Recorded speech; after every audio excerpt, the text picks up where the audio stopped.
விருப்பப்பட்டு ஒருத்தனை கல்யாணம் பண்ணி வர்றோம். அப்போ அவங்களோட நம்ம லைஃப்பை நம்ம கொண்டு போகிறது தானே நல்லாயிருக்கும். அப்புறையே நீங்கள் அவங்களே சேர்த்து புஷ் பண்ணி அவங்க வாழ்க்கையை இங்கே எடுத்து நம்ம வாழ்க்கையை சேர்த்து ஸ்ட்ரெஸ்ஃபுல் ஆக்குறீங்கன்னு கேட்குறேன். கஷ்டத்துக்குள்ளே தள்ளணுன்றது இது பாயிண்ட் கிடையாது. கஷ்டத்துலேருந்து வெளியே கொண்டு வரணும்னு தான் நாங்கள் முயற்சி பண்ணுறோம். ஏன்னா காலையில் 8 மணிக்கு ஸ்டார்ட் பண்ணாருன்னா நைட்டு 12 மணி வரைக்கும் வேலை செஞ்சுட்டு வராரு. அவரை பற்றி அவரோட பர்சனல் லைஃப்பில் அவர் கேர் பண்ணுறாரா இல்லையான்னு எங்களுக்கு தெரியல. அதை நாங்கள் கேர் பண்ணுறோம். அவங்க லைஃப்லேருந்து ஒரு படி மேலே வந்துட மாட்டாங்களா? இவ்வளோ காலம் கஷ்டப்பட்டுட்டாங்க, அதை கொஞ்சம் தூக்கி விடணும்னு தான் நாங்கள் முயற்சி பண்ணுறோம். நீங்கள் கேர் பண்ணுறேங்கிற பேரில் என்ன பண்ணுறீங்கன்னா அவங்கள இன்னொரு பிரச்சனையில் இன்வால்வ் பண்ணி விடுறீங்க. வயசு இருக்கும்போது தான் நம்ம சந்தோஷத்தை அனுபவிக்க முடியும். அதை எல்லாரும் மறந்துடுறீங்க. இப்போ லோன் போட்டுட்டு 25 வருஷம் ஆயிடுது. 25 வருஷம் லோனுக்காக ஓடினதுக்கப்புறம் 50 வயசுக்கு மேலே நீங்கள் என்ன பண்ண போகிறீங்க? கொஞ்சம் அவர் லைஃபே அவரே என்ஜாய் பண்ண விடுங்க. அவரும் லைஃப் என்ஜாய் பண்ணணும்ல, அதை நான் கேட்குறேன். என் கணவர் பின்னாடி தான் இருக்காரு. அவருக்கும் எனக்கும் ஏஜ் டிஃப்ரென்ஸ் 10 வயசுக்கிட்ட இருக்குது.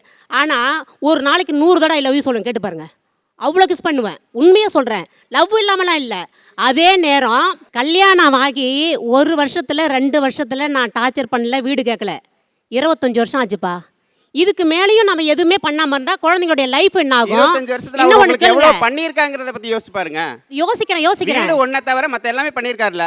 அப்போ அந்த வீடவே மறுபடியும் பிடிக்கிறீங்க. இதுக்கப்புறம் அப்புறம் லைஃப் ஃப்ரீயாவது விடுங்களேன்.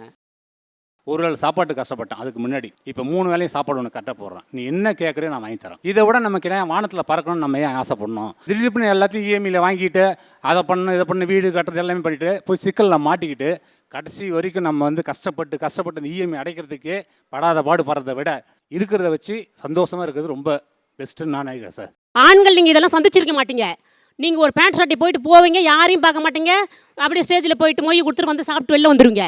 ஆனால் லேடிஸ் எவ்வளோ பிரச்சனையை ஃபேஸ் பண்ணுவோம் தெரியுங்களா? ஒரு நல்ல புடவைல கழுத்தில் மஞ்சள் கயிறு இருந்தால் உன்னை வானே கூப்பிட மாட்டாங்க தெரியுங்களா?